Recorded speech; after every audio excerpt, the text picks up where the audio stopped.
ಎಲ್ಲರಿಗೂ ನಮಸ್ಕಾರ ಸರ್.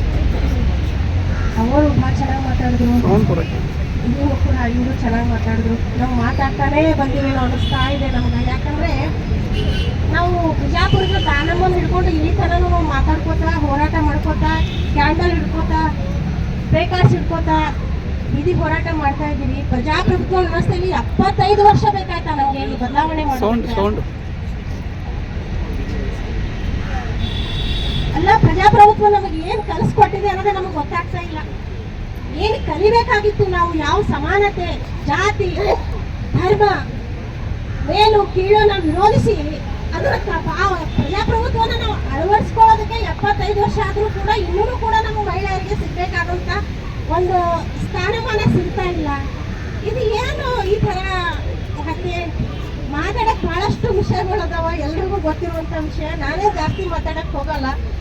ಇವತ್ತ ನಮ್ಮ ಆಳುವಂಥ ಪಕ್ಷಗಳು ದ್ವೇಷ ಭಾಷಣದ ವಿರುದ್ಧ ಒಂದು ಕಾನೂನು ತರ್ತಾ ಇದ್ದಾರೆ. ಅದೇ ರೀತಿ ಈ ಅಮರ್ಯಾದೆಗೇಡು ಹತ್ಯೆ ಏನದಲ್ಲ ಅದನ್ನು ವಿರೋಧಿಸಿ ಅದಕ್ಕೂ ಒಂದು ಕಾನೂನು ತರಬೇಕು. ಆ ಒಂದು ಹೋರಾಟದಲ್ಲಿ ನಾವೆಲ್ಲ ಮಹಿಳೆಯರು ಕೂಡ ಭಾಗವಹಿಸಬೇಕು. ಬಹಳ ಒಂದು ತುರ್ತು ಆಗಬೇಕಾಗಿದೆ. ಯಾಕಂದ್ರೆ ಇದು ಬರೀ ಕೆಲವಷ್ಟೇ ನಮ್ಮ ಕಣ್ಣಿಗೆ ಬರ್ತಾ ಇದ್ದಾವೆ. ಇನ್ನೂ ಇಂಥ ಬಹಳಷ್ಟು ಎಲ್ಲೋ ದರೆ ಹಿಂದ್ಗಡೆ ಭಾಳ ನಡೀಲತ್ತಾವ. ಹೆಣ್ಮಕ್ಳಿಗೆ ಎಲ್ಲಿನೂ ಇದನ್ನೇ ಇಲ್ಲ. ನಾವು ಗ್ರಾಮೀಣ ಪ್ರದೇಶದಲ್ಲಿ ಇರೋದ್ರಿಂದ ಅಲ್ಲಿ ಹೋದಾಗ ಅವು ಬೆಳಕಿಗೆ ಬರದೇ ಇರುವಂಥ ಘಟನೆಗಳೇ ಜಾಸ್ತಿ ಅದಾವ. ಯಾಕಂದ್ರೆ ಕೆಲವೊಂದಷ್ಟೇ ಬೆರಳೆಣಿಕೆಗಳಷ್ಟೇ ಘಟನೆಗಳಷ್ಟೇ ಬೆಳಕಿಗೆ ಬರ್ತಾ ಇದೆ. ಬಟ್ ನಿರಂತರವಾಗಿ ಇಲ್ಲಿ ಹೆಣ್ಣು ಅನ್ನೋದೇ ಒಂದು ಇದು ಆಗ್ಬಿಟ್ಟದ. ಯಾವ ಜಾತಿ ಮತ ನೋಡ್ತಾ ಇಲ್ಲ. ಇಲ್ಲಿ ಏನಂತಂದ್ರೆ ಒಂದು ಜಾತಿ ವ್ಯವಸ್ಥೆ ಮಧ್ಯೆ ಬಂತು. ಬಟ್ ಬೇರೆ ಕಡೆ ಬಹಳಷ್ಟು ರೀಸನ್ಗಳು ಅದಾವ. ಅದಕ್ಕೆ ಈ ಒಂದು ಮರ್ಯಾದೆಗೇಡು ಹತ್ಯೆನ ವಿರೋಧಿಸಿ ನಮ್ಮ ಸರ್ಕಾರ ಒಂದು ಘೋರವಾದಂಥ ಒಂದು ಕಾನೂನು ತರಬೇಕು. ಅವರಿಗೆ ಕಠಿಣ ಶಿಕ್ಷೆ ಕೊಡಬೇಕು. ಏನು ಮಾಡಬೇಕು ಅದು ಕಾನೂನು ತೀರ್ಪು ತಗೊಳ್ತದ.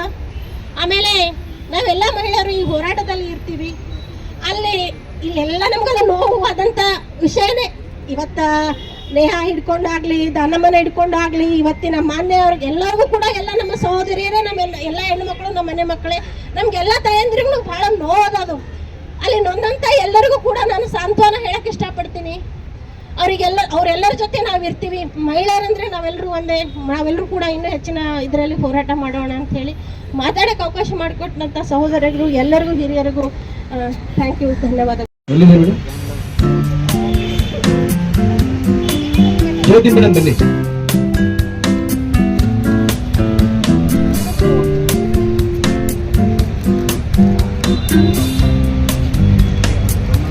ಬನ್ನಿ ಬನ್ನಿ.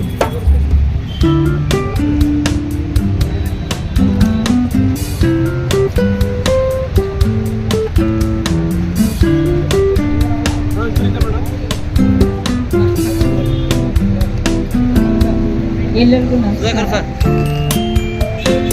ನಾವು ಈ ಜಾಗದಲ್ಲಿ ಎಷ್ಟೋ ದಿನ ಮುಗಿಲುದ್ದ ಬೆಳೆಯುತ್ತಿತ್ತು,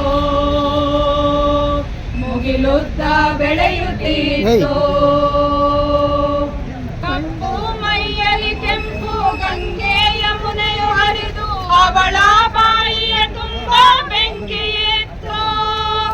ಊರ ಬೇಲಿಯ ಒಳಗೆ ಕೊಳಕು ಮಂಡಲ ಮಲಗಿ ಅಂಗಾಂಗ ಧರಿಸಿತ್ತು ಬಿಳಿಯ ತೊನ್ನು,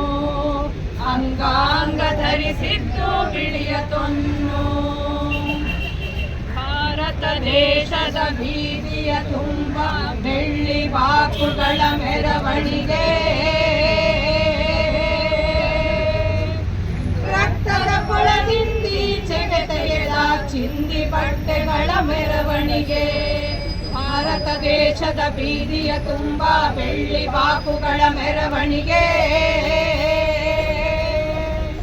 ರಕ್ತದ ಕೊಳದಿಂದೀಚೆಗೆ ತೆಗೆದ ಚಿಂದಿ ಬಟ್ಟೆಗಳ ಮೆರವಣಿಗೆ, ಚಿಂದಿ ಬಟ್ಟೆಗಳ ಮೆರವಣಿಗೆ, ಚಿಂದಿ ಬಟ್ಟೆಗಳ ಮೆರವಣಿಗೆ, ಚಿಂದಿ ಬಟ್ಟೆಗಳ ಮೆರವಣಿಗೆ.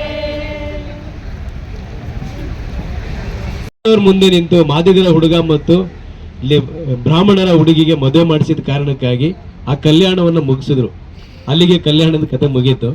ಈ ಕಲ್ಯಾಣವನ್ನ ನಾವು ಅಟ್ಲೀಸ್ಟ್ ಇಷ್ಟು ಜನ ನಿಂತು ಯಾವುದನ್ನ ಪ್ರತಿಭಟಿಸಕ್ಕೆ ಇಲ್ಲಿ ನಿಂತ್ಕೊಂಡಿದ್ದೀವಿ. ಆ ಕಾರಣಕ್ಕಾಗಿ ಇಲ್ಲಿ ಸ್ವಾತಂತ್ರ್ಯ ಉದ್ಯಾನವನ ನಮ್ಗೆ ಕೊಟ್ಟಿದ್ದಾರೆ. ಇದು ನಮ್ಗೆ ಮಾತ್ರ ಇದು ಸೀಮಿತ.